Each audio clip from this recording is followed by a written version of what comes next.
Pues, y dando continuidad al mensaje que la semana pasada compartió con nosotros Estefanía sobre el liderazgo de Dios, yo creo que el tema de las pruebas viene a ser muy relevante, porque el tema de las pruebas nos lleva a entender ah, el porqué de las mismas. Y quisiera arrancar con un versículo que está en Santiago 1:2, que dice: hermanos míos, considérense muy dichosos cuando tengan que enfrentarse con diversas pruebas. Pero ¿cuál es la verdad y cuál es la respuesta natural nuestra a las pruebas? Porque de prueba no estoy hablando de las tentaciones, que es otro tema.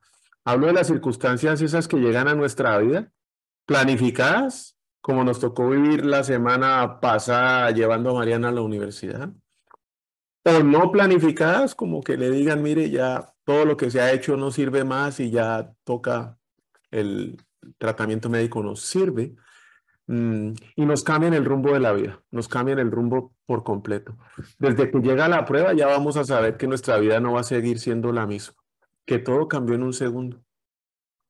No hay dicha, no hay gozo, no hay felicidad. No, eso no es lo que sentimos. Al contrario, nos afligimos, tenemos temor, nos da una incertidumbre espantosa, nos llenamos de dudas. Y entonces, ¿por qué la palabra de Dios dice que nos debemos poner dichosos con las diversas pruebas? Investigando un poquito más, encuentro otro versículo que es sensacional y es donde muchos podemos llegar, como me pasó a mí, a estar confundidos. Y es el gran problema, y está en Eclesiastés 8, 6 y 7. Y hoy quiero de una vez anticipar que vamos a ver muchos versículos, porque todo lo que de alguna manera siento compartir o que Dios me puso para compartir hoy eh, está basado en la palabra de Dios. Eclesiastés 8, 6 y 7 dice: en realidad, para todo lo que hay, para todo lo que se hace hay un cuándo y un cómo. Aunque el hombre tiene un gran problema en su contra, que no sabe lo que está por suceder, ni hay quien se lo pueda decir. Y ese es el problema que nosotros tenemos. Pero nos creemos la mentira que podemos planificar todo, controlar y dirigir nuestro destino. Vivimos creyendo que podemos predecir el futuro con nuestras acciones y con nuestras decisiones de hoy. Muchas veces caemos en mentir y engañar, manipular para poder lograr nuestros objetivos. Hoy tengo claro que no es así.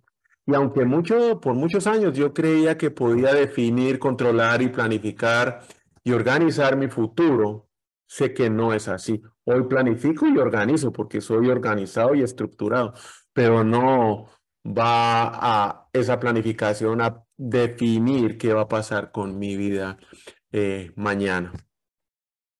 Han sido 2 semanas de intensas emociones, donde hemos tenido que enfrentar dos pruebas, una planificada y otra no, muy, muy difíciles.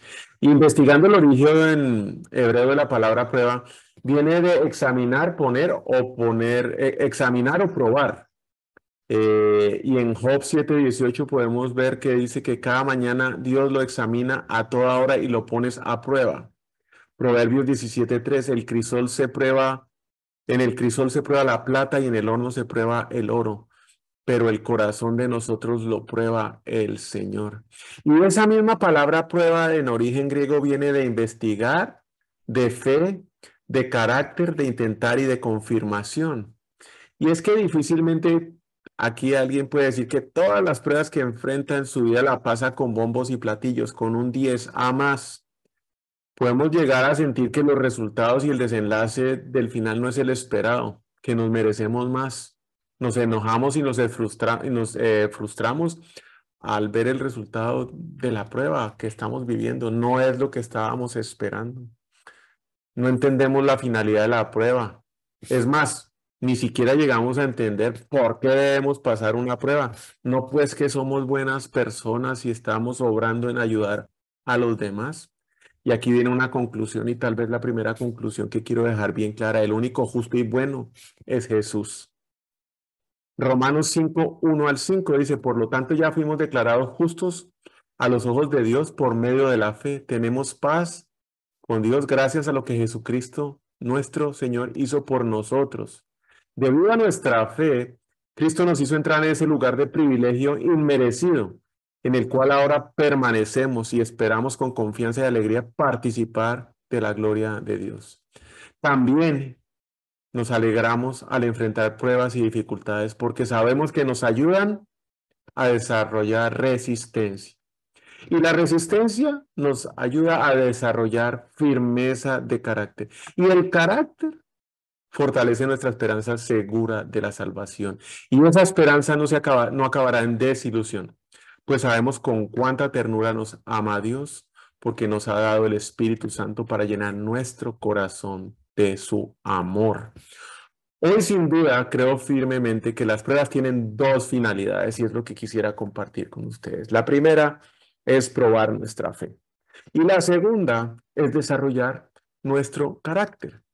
Y a pesar de no querer estar pasando por pruebas, que nadie quiere y especialmente yo no quiero, agradezco a Dios por las mismas, porque sé que Él tiene sus ojos puestos en mí y que mi esperanza no terminará en ninguna desilusión a pesar de las circunstancias que hoy pueda yo estar viviendo.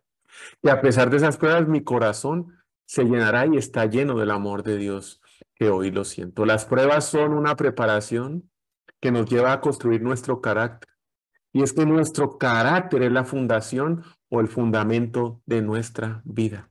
Y volviendo a la historia de José, que la hemos visto por las 2 últimas o 3 últimas semanas y las pruebas que él tuvo que enfrentar, vemos cómo desarrollaron su carácter estas pruebas para que posteriormente pudiera alimentar a una multitud de personas. Vamos a ir a la historia de José en Génesis 39, 1 al 6. Cuando José fue llevado a Egipto, los ismaelitas que lo habían trasladado allá lo vendieron a Potifar, un egipcio que era funcionario del faraón y capitán de su guardia. El tipo no era cualquiera, era el capitán de quien protegía al faraón, era un cabezón en esa época. Y el hombre tenía poder. Ahora bien, dice en la escritura, el Señor estaba con José y las cosas le salían muy bien. Mientras José vivía en la casa de su patrón egipcio, este se dio cuenta que el Señor estaba con José y lo hacía prosperar en todo. El ser egipcio, Potifar, debía ser un tipo que era politeísta, que creía en una infinidad de dioses, adoraba a varios dioses. Pero Potifar vio la forma como José era respaldado por Dios en todo lo que él hacía. José se ganó la confianza de Potifar y este lo nombró mayordomo de toda su casa y le confió la administración de todos sus bienes. No solo eso, por causa de José, el Señor bendijo la casa del egipcio Potifar, que tenía una infinidad de dioses en los cuales él creía, a partir del momento en que puso a José a cargo de su casa y de todos sus bienes. La bendición se extendió no solo a José, a todo lo que hacía José, sino a todos los que rodeaban a José, tanto en la casa como en el campo. Por esto Potifar dejó todo a cargo de José y tan solo se preocupaba por lo que tenía que comer. José, y este es un tema importante para recordar después, tenía muy buen físico y era muy atractivo. Vemos que todo lo que hacía José prosperaba porque el Señor estaba con José. José se convirtió en el segundo de Potifar. Y es que algo nos puede confundir cuando las cosas nos van saliendo bien y nos van marchando como esperamos. Y es pensar que como Dios estaba con Potifar, con José, perdón, José no tendría que pasar muchas más pruebas. Nosotros podemos llegar a pensar eso, estamos con Dios, las cosas están funcionando. Yo no creo que creo en Dios, voy a la iglesia, leo la Biblia. Dios está conmigo, soy bueno. Entonces, Él me va a prosperar y no tengo que estar pasando pruebas. Estamos aún todavía pensando que los resultados son nuestra responsabilidad y nuestra gestión. Y si estamos obrando bien, las cosas deben salir bien. Y no vamos a pasar pruebas porque las pruebas no tendrían ningún sentido. Vuelvo y reitero con lo que aclaré acá, las pruebas son la preparación que nos llevan a construir nuestro carácter y es nuestro carácter, es el fundamento de nuestra vida. Y a pesar de que Dios estaba con José y José era el segundo de Potifar, la prueba nuevamente llegó a su vida. Y es tema para otra historia, pero La esposa de Potifar puso los ojos en José, porque José tenía muy buen físico y era muy atractivo. Y aún era el segundo. Todo lo que hacía prosperaba y llegó la prueba. Y aún en medio de la prueba, ¿sí? Fue enviado a la cárcel. Y cuando estaba en la cárcel, vemos que, que Dios nunca dejó a José. En más de una ocasión la palabra de Dios dice que Dios estaba con José y era prosperaba y prosperaba en todo lo que hacía. Con o sin pruebas, José era prosperado en todo lo que hacía porque Dios estaba con él. No sé, le pregunto hoy, ¿estará bien para usted que el Señor lo prospere en cualquier cosa que usted haga y bajo cualquier circunstancia o prueba que esté viviendo? Para mí sí, y es mi mayor deseo. ¿Qué tal educando a sus hijos, especialmente a los adolescentes? ¿No será que desea que Dios lo esté prosperando en esa área y en su salud, con o sin diagnóstico? ¿No será que desea ser prosperado en eso? Con o sin trabajo, que Dios lo prospere en las relaciones, en su matrimonio, con o sin pareja. ¿Cuál será la llave de la prosperidad? Y aquí viene el primer punto. La llave de la prosperidad es la presencia de Dios en nuestras vidas. Antes malentendía el tema prosperidad, porque lo relacionaba con Rolex, Mercedes-Benz, motos, lanchas y viajes, llegando a creer que era lo que Dios quería que yo tuviera. Yo prefiero aclarar ese término porque puede ser muy malentendido no solo por mí, sino por muchos. Dios no tiene ningún problema con prosperarnos y lo menciona en la Biblia, Génesis 26:12. Isaac, el papá de José, sembró en aquella región y ese año cosechó al 100 por 1 porque el Señor lo había bendecido. Isaac, el padre de José, y era bendecido. Génesis 26:13. Se hizo muy rico y su riqueza siguió creciendo, siguió aumentando, seguía siendo bendecido por Dios. No solo lo prosperó, sino lo siguió haciendo. Deuteronomio 29:9. Ahora cumplan con cuidado las condiciones de este pacto para que prosperen en todo lo que hagan. Segunda de Reyes 18:7. El Señor estaba con Ezequías y por tanto este tuvo éxito en todas sus empresas. Se rebeló contra el rey de Asiria y no se sometió a él. Tercera de Juan 2. Querido hermano, oro para que te vaya bien en todos tus asuntos y goces de buena salud, así como prosperas espiritualmente. Y esto lo escribió un apóstol en el Nuevo Testamento que caminó con Jesús y le estaba diciendo a su hermano que quería que fuera prosperado. Entonces, ¿cuál es el significado de la palabra próspero? Mercedes-Benz, Rolex, viajes.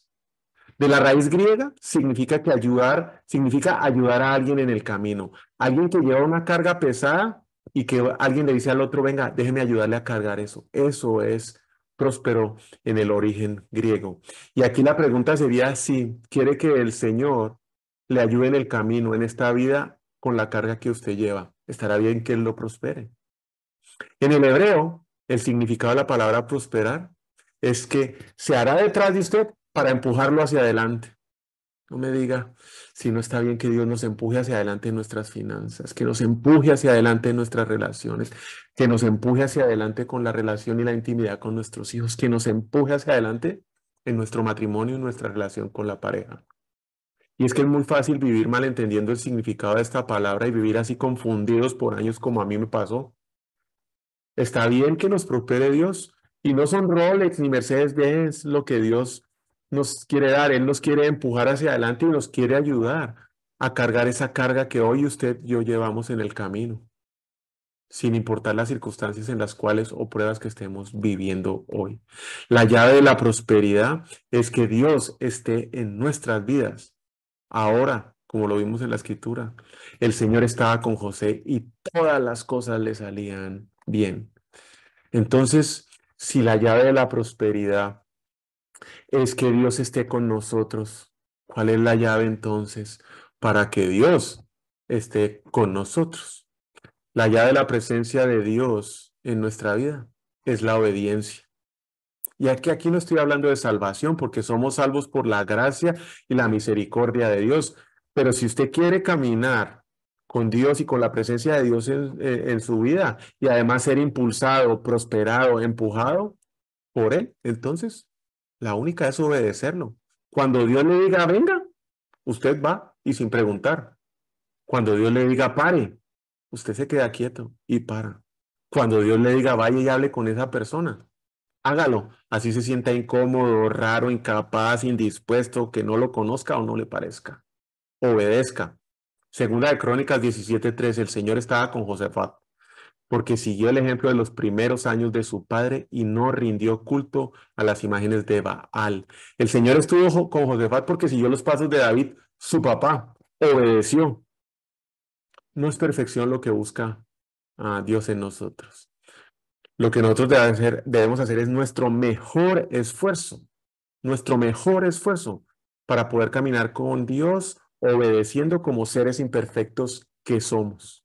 Primera de Samuel 18:14, David tuvo éxito en todas sus expediciones porque el Señor estaba con él. Y David no fue perfecto. David fue un tipo que cometió una infinidad de errores y pecados como nos pasa a nosotros, pero fue un hombre muy sabio que con arrepentimiento sincero buscaba a Dios, entregaba su corazón, lo derramaba y le decía, me equivoqué, Señor, aquí estoy. Y Dios estaba con él. Primera de Samuel 18:12. Saúl, al contrario, sabía que el Señor lo había abandonado y ahora que estaba con David, por eso tuvo temor a David. Y cuando usted va y lee las escrituras, fueron dos fuertes desobediencias que tuvo Saúl que lo alejaron de la presencia de Dios. Obedecer es una decisión que tenemos que tomar y muchas veces no nos damos cuenta que en esa decisión que estamos tomando hoy, por pequeña que sea, estamos eligiendo entre una bendición o una maldición. La palabra de Dios lo deja bien claro en Deuteronomio 11:26. Hoy les doy a elegir entre la bendición y la maldición. Cuando recibimos una instrucción de Dios, podemos obedecer y salimos bendecidos, recibimos un premio. O bien podemos desobedecer, hacer lo que nos parezca, lo que nos dé la gana y obtener una consecuencia. Job 36:11, si ellos le obedecen y les sirven, pasan el resto de su vida en prosperidad, pasarán felices los años que le quedan. La Biblia es muy clara en el tema de la obediencia, no da lugar a dudas. Si nuestras decisiones son correctas y obedecemos, seremos prosperados, seremos impulsados, seremos empujados, seremos ayudados, porque Dios está en nuestras vidas. Si nos equivocamos, caemos y pecamos porque no somos perfectos, también hay una solución. Proverbios 28:13. Quien encubre su pecado jamás prospera. Quien lo confiesa y lo deja, haya perdón. Y esta es la clave, porque nos vamos a equivocar, porque vamos a fallar, porque vamos a pecar, por más que estemos haciendo nuestro mejor esfuerzo por obedecer, todos pecamos. Pero si escondemos ese pecado y decidimos, porque esa es una decisión personal de cada una, mantenerlo escondido y seguir haciéndolo, vamos a morir alejados de Dios. El Señor dice claramente que Él nunca nos dejará, nunca se va a ir de nuestro lado. Y yo lo creo. El problema sí es que nosotros somos los que lo dejamos a Él. Y empieza muy levemente, sin darnos cuenta, en algunas áreas de nuestras vidas. Desobedecer a Dios en algunas áreas de nuestras vidas, pecar y mantenernos ahí, es la forma como nos alejamos de Dios. Es la forma como nosotros nos alejamos de Dios. No es Él el que se aleja. Génesis 4:16. Así Caín se alejó de la presencia del Señor y se fue a vivir a la región llamada Nod, al este del Edén. ¿Hoy está lejos de usted de Dios en alguna área de su vida?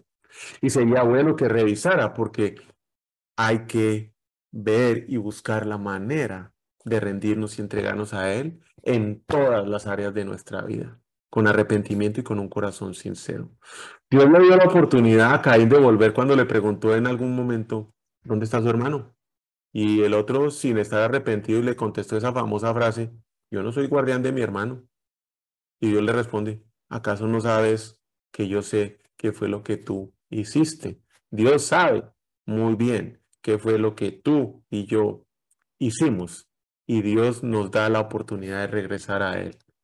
Su decisión es aceptarla o no, continuar en el pecado.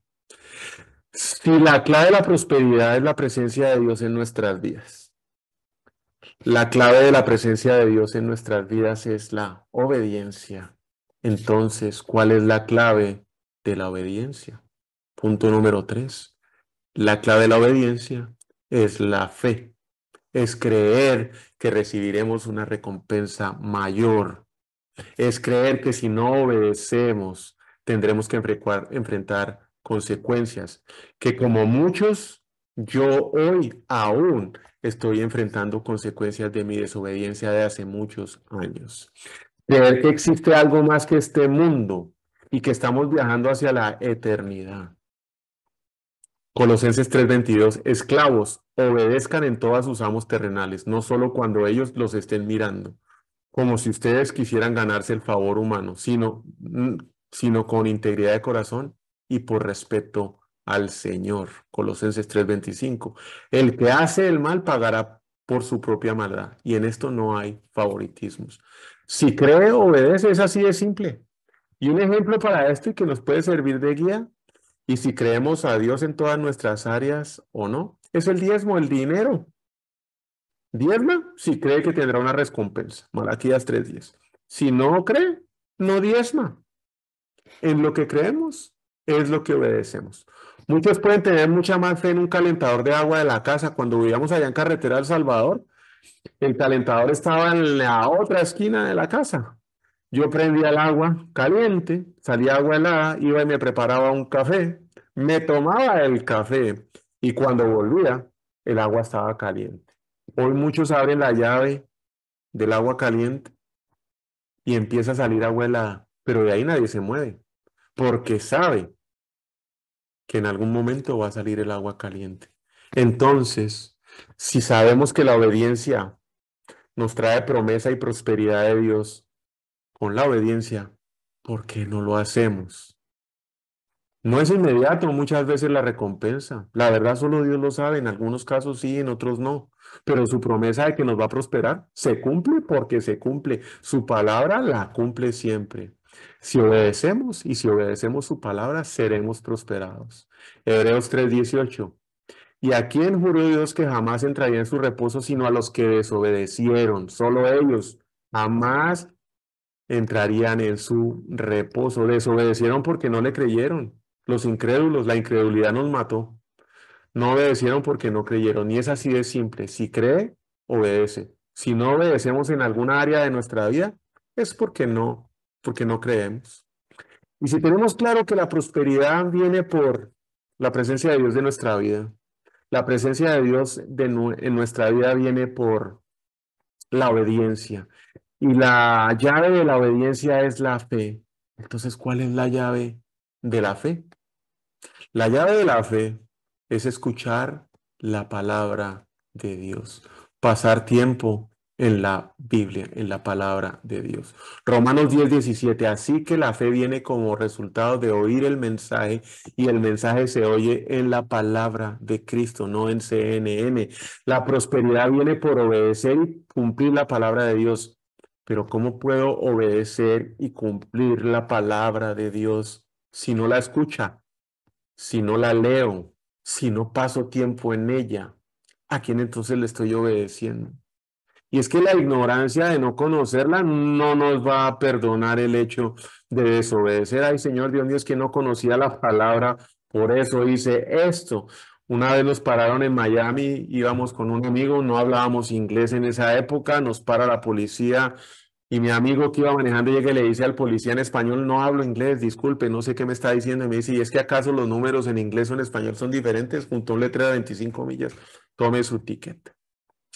El hecho de no conocerla no nos exime de no obedecerla.